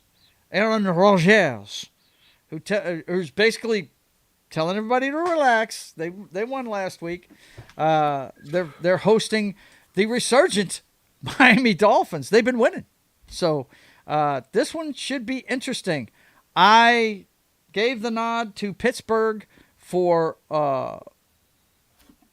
basically the home field advantage and the experience at quarterback. That's why I gave it to him. The Steelers' defense isn't a killer, but when properly motivated, they can play very well. T.J. Watt is going to get after. no, he's not. Oh, that's right. He's hurt, isn't he? Yes. He had an operation on his lungs. Yep. No, he's out. I still think Pittsburgh's going to get this one. I think Tomlin is on. I don't know if it's a hot seat, but he's tired of hearing bullshit. I'm pretty sure he's tired of hearing all the bullshit, and he's going to have his defense ready to go against this team. He's gonna play some man coverage and send a blitz after. Look, if you want to beat Tua, just blitz him and play man coverage, because if he doesn't get his first read, guys, when he has to make something happen, it's not good. It's not good at all when that happens. So I'm going to say Pittsburgh wins this one. John, what do you think of this one? I'm checking something real quick. If you want. Okay. Knock. What do you think of this? This is probably gonna be my upset of the week. I'm Okay. actually gonna go with the Dolphins. I think Okay. with TJ Watt out, I don't listen. The experience of Aaron Rodgers is, I don't know. He's not that great anymore. I think. Yeah, him- and his I wide will say- receiving core, other than DK Metcalf, is shit. Yeah, Let's I feel like face that's his only real Yeah. weapon, and it's a great weapon. But it's taken him a long time to gel, which it seems like. Now if they've I got a have- tight end that's almost a lineman that he's been using lately. That I think they need to lean on more. I don't know that kid's name, but Washington. he's been playing I well. think it is. It's not Fryermuth. It's. I know who you're talking about. That Yep. dude is like he's like He's huge. pounds, 300 Huge pounds, dude. like that. That dude.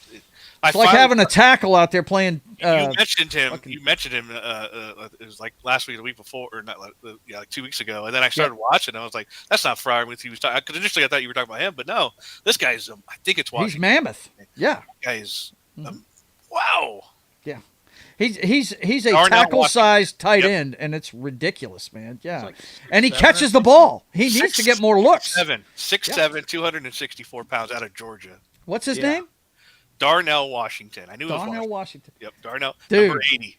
Yeah, star in the making if they keep training this kid up. My Woo. gosh. Awesome. He was drafted in 2023. So Yep. yeah, He's not 24. tackle size. He's basketball player size. Yeah, he's big. he's a center. He's a center in basketball. Yeah. I don't know that for sure. I'm just like, that's the size of him. Yeah, that is the size of a good center. Anyway, your pick is going to be Miami. I'm going to go with Miami, though. yeah. Yeah. This is my upset of the week. Okay. Because it is considered an upset. John, who you got? Okay, this is what I was checking. I wanted to check on HN's. health. Yeah, he was injured last week. Good. He good. was full participant this week. I'm Okay. picking Miami Okay. because He's been playing well. Yeah. That's Tua's safety blanket right now. That's the straw that stirs the drink in Miami right now. You're absolutely Yep. correct. So, I don't think without TJ Watt, I don't think the Steelers' defense is that good. Mm. I think that they're going to get after Tua, but Tua's going to have a safety blanket, so we're going to be good. He's going to be popping those screens over to Achane, and Steelers are going to bite, and Achane's going to. Okay, my pick is not looking good. Dr. Ollie Jones, Porter. you going to make it a clean sweep for Miami or what? Yeah, so since I came in late, I Mm-hmm. didn't do my Swami picks. I'm going to make this I think Miami's going to win, but that's not my Swami pick. I have two. Okay, go. I'm going to make it very quick. I think the Cardinals are going to beat the Texans. That's Oh! Swami pick one. Okay. And Swami Browns are going to beat the Bears. Browns are going to beat the Bears? Yeah. Oh, The Bears are a mirage. I've been saying this for weeks. They're lucky. And I think that's just my gut. I could be hear you. wrong. I feel like that defense is making him lucky. Yeah, I was fixing to say, some teams make their own luck, and that defense has been creating some luck. Let me tell Yeah. you. So But hey, I'm with you. We that would be Swami picks because we all picked Chicago and we all picked Houston. So, yeah. Very good. Okay. Well, that is it for this week, guys. We are about 3 minutes away from kickoff, so I'm not going to make this a big ending this week. I just want you guys to enjoy your holiday season, enjoy the games. We will be back You don't next want to talk week. about the big matchup on Thursday? You're skipping your game? No, we've got Your 2 game? minutes to get out of here. We will talk about it next week, my friend. Oh, man. I already touched on it. The Seahawks are going to beat the Rams this Thursday. Oh, That's just all there is to wow. it. Okay? We will lock down the number 1 seed in the NFC this Thursday. Yes, sir. We'll beat the Colts today. We'll beat the Rams next week. That's all you need to know. I do want to let you guys know that we are going to be doing the Brothers Hack the Matrix at 6 p.m. Central Time tonight. So don't forget about that one. And I want you guys also to support John's show at 8 p.m. Central Time on Fridays over on Pop Culture Minefields channel. If you didn't watch it this week, go watch the replay. You will laugh your fucking ass off. It was great to watch Knock, John, and Martin play Baldur's Gate together. So I want to give you a heads up about those. And anything else before we get out of here, guys? Anything? Nope. Nope. Okay. Well, listen, How's your mom? guys. She's fine and dandy. She's at church with my wife right now. She was a little dehydrated. They hydrated her over the weekend, and she's much better. Thank you for asking, Dr. Jones. Good to I know. appreciate Good it. to know. Good Yep. to know. How are you doing? I'm we doing great. know you had your little bout there. You doing okay? Down 20 pounds in You a couple go, man. weeks. Just doing like hard keto, like 30. It's been okay. You know, Yeah. I've a lot of walking, a lot of, but Mm-hmm. just feeling better. I hear you, brother. I hear you. Well, keep I'm it going, man. mentally more with it, Yeah. more clarity. Okay. It's going to be a long process, but feeling better. I hear you. Well, listen, you guys enjoy the games, enjoy the holidays. We'll be back with more football next Sunday at 10 a.m. Central Time. Until we see you again, I want you guys to keep on keeping on. God Auf bless. Wiedersehen. Auf Wiedersehen. Yeah, I like that. Cool. See you later, guys.